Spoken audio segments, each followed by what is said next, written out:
But right now, we're going to kick this thing off.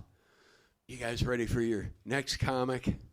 Yeah, you ready? You ready to start up? They said what? Because this is where it starts. I mean, I was joking around at the beginning, but this is where this is where it starts. This is where it's happening. Are you ready? Are you ready? I don't hear the enthusiasm. I'm hearing like, oh, there it is. There it is. That's what we need. All right, let's give it up for the wonderful comedy of David Weed, everybody.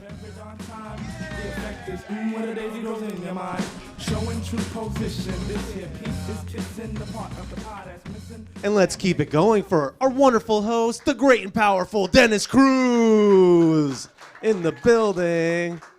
I just have to start out by saying how honored I am. I feel very honored to share this stage with three other way more talented people than me, right? I guess this is what Ringo Starr must have felt like. I see these these are the Beatles. Here we are. I'm the Ringo. We get that. Hey, I'm just a dippy-doo. Nice to meet you, everyone. What a beautiful crowd. Everyone looks so nice. So happy. Yeah, we had Dennis earlier. Can't wait to see the lovely and hilarious Ronnie Macaroni is going to be showing up. And then my good friend, John Banks in the building, too. It's an all-star cast. John, of course. We spent 3 hours playing basketball today, so he's pretty good, I got to say. He's half black, half Filipino. So he's a real Andre 3000 Islands. All right, Andre 3000, that's an Outcast joke. And speaking of islands, we sure are lucky to have Dennis here because he was obviously marooned on that island for about 40 years, but he finally got off. All right, the island jokes.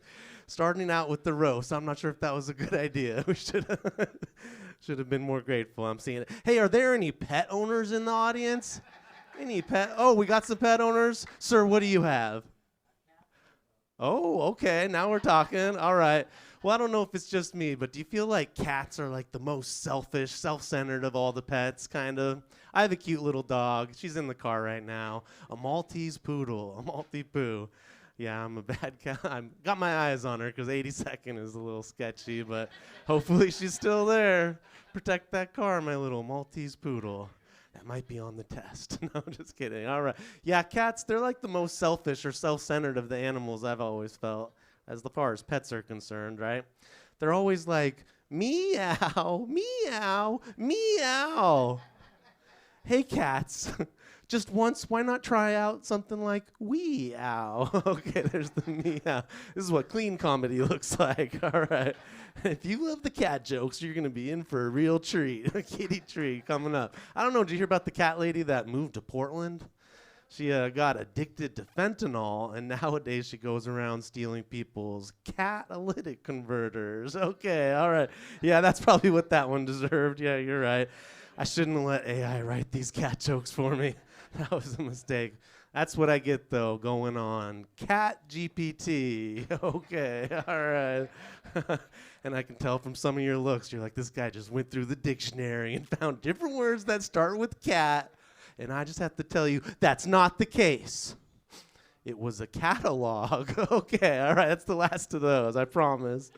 You'll get some more racy jokes coming up soon, but for now, sorry to make you sit through the cat jokes, but they're going to get hot. They're getting better, all right. Like my grandma's name is Catherine, Cat for short. What a beautiful name, Catherine. A way less beautiful name, Dogtherin. Okay, all right. These will kill at your kindergarten. Feel free to tell your niece, nephew. They're going to love these. Yeah, I'm a responsible pet owner. That means we got to spay and neuter our cats and dogs, right? If you spay and neuter your cats and dogs, then you're a responsible pet owner. But if you spay and neuter your kids, then you're a fucking hero. Please do that. That's a climate change activism awareness joke. All right. Spay and neuter your kids, please.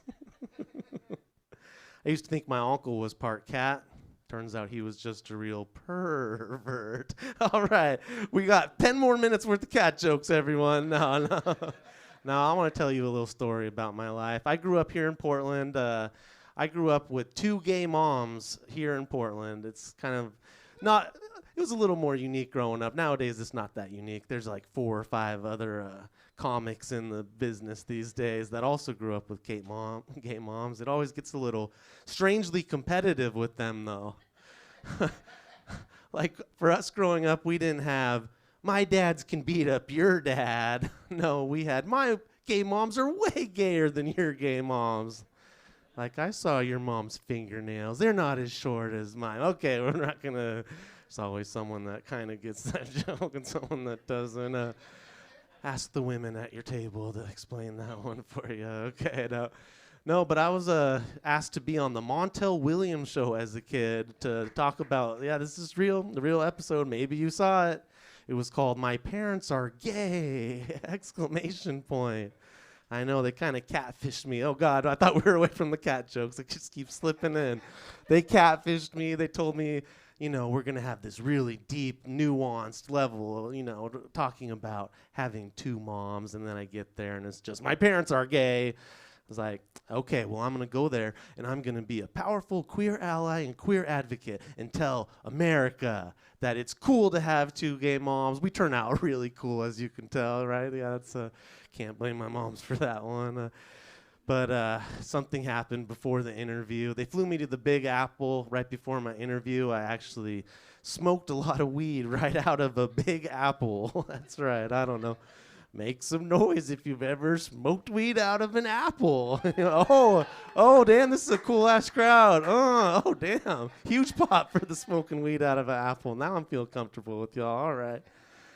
Yeah, I got a little lit up, and I forgot what I was going to say. So Montel gets to the part of my interview. It's like the end of the show. They've had all these kids that are, like, younger than me, so well-spoken.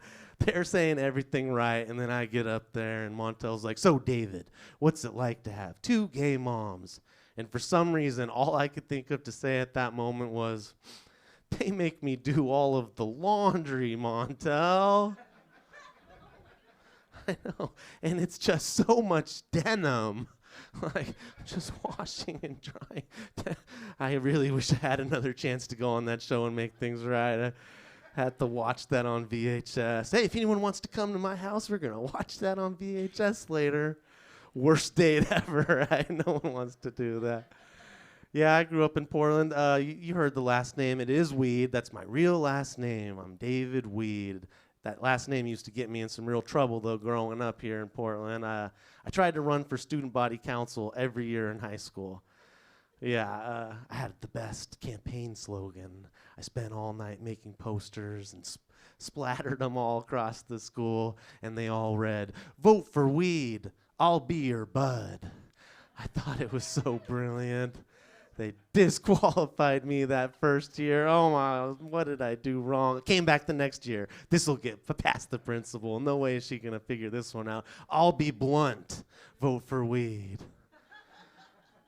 Busted. I got kicked out yet again. Oh man, what was I thinking? Hey, pipe down. No, that was just another one of my great campaign slogans.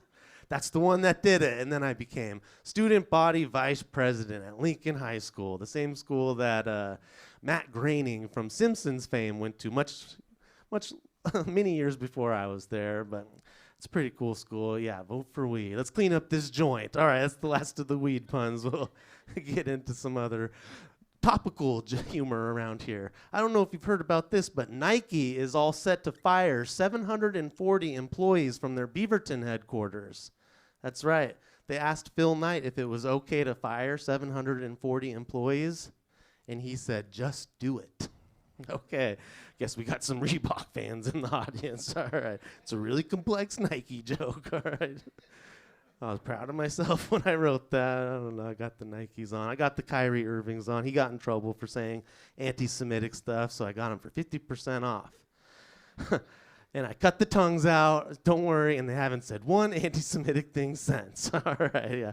Wore those shoes for that joke. It was totally worth it.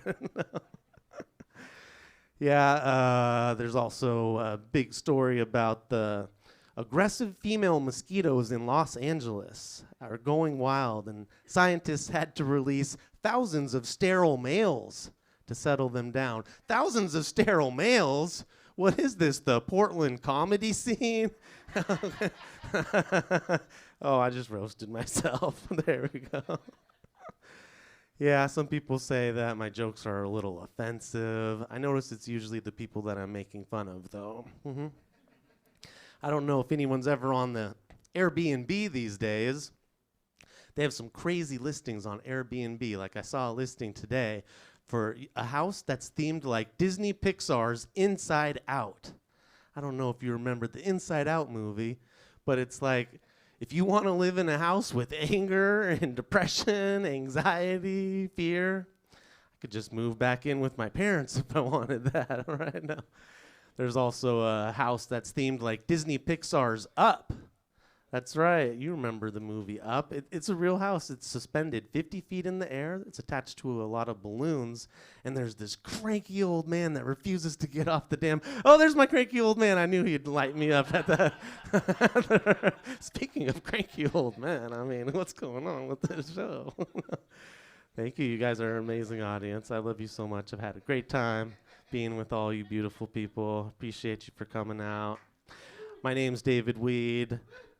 I'll be your bud. Thank you very much. Let's get it real loud for our wonderful host, Dennis Cruz. Ain't never seen nothing that'll make me go this crazy. I'm like spinning my dough. Had $1 million vibe in the body to go. Them birthday cakes, they